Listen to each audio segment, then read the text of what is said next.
एक बार की बात है जब एक चिड़िया ने एक खेत के बीचों बीच अपना एक घोंसला बना रखा था और उस चिड़िया के साथ उसके दो छोटे छोटे बच्चे भी रहते थे।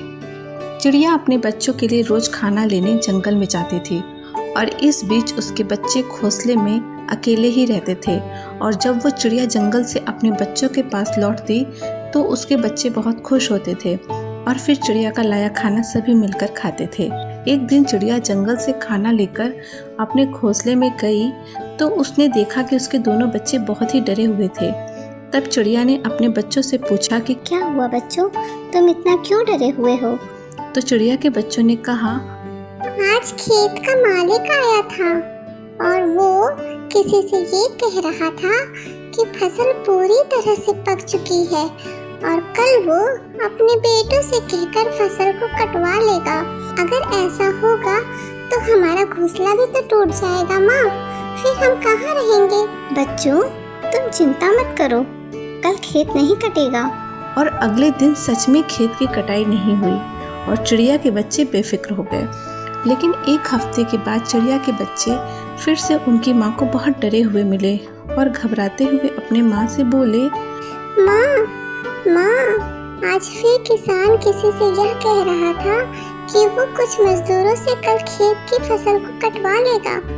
ये सुनते ही इस बार चिड़िया ने अपने बच्चों से कहा, बच्चों डरो मत, कल भी फसल काटने को कोई नहीं आएगा। और फिर वही हुआ, अगले दिन भी कोई फसल काटने नहीं आया।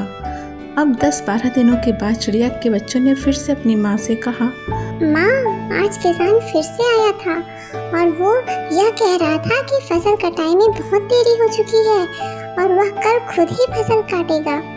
यह सुनकर चिड़िया अपने बच्चों से बोली, बच्चों कल किसान अपनी फसल जरूर काटने आएगा। यह कहकर चिड़िया अपने बच्चों को एक सुरक्षित जगह पर ले गई और अगले ही दिन सचमुच किसान अपनी फसल काटने आ गया।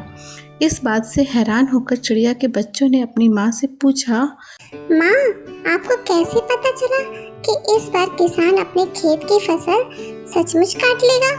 तब चिड़िया अपने बच्चों से कहती है, बच्चों जब तक कोई भी अपने काम के लिए दूसरों पर निर्भर रहता है तब तक वह काम पूरा होना बड़ा ही मुश्किल होता है, लेकिन जब उस काम को वह खुद पूरा करने की ठान लेता है तो उस काम को पूरा होने से कोई भी नहीं रोक सकता। जिस तरह किसान ने भी खुद ही फसल काटने की ठान ली थी, इसलिए उसे कोई नहीं रोक सकता था।